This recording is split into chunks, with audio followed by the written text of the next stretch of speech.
All right, so I wanted to show you the release mechanism to unlock it when you're done using it or when you're getting ready to start. So there's a blue button right there, has a little ridge. So what you do is you put 4 fingers at the bottom, your thumb here. So what you do is you press up. So watch. Once you press up, the hydraulics lift it up for you, and then you just slide the basin out. And the fill line is to the side right here, to that middle line. Or if you look in the middle, it has a bubble. So to the top of the dome, that's your fill level. So if you're gonna use it just as an air cleaner, fill it to the top there, to the bubble. And then what you do is slide it all the way in, okay, where it can't go no more. In other words, if you do that, it's not gonna lock.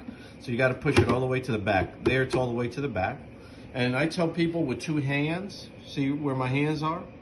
Push down firmly, and then that'll lock it into place. And then it's ready to get used just as an air cleaner, okay? So we'll stop there. Press the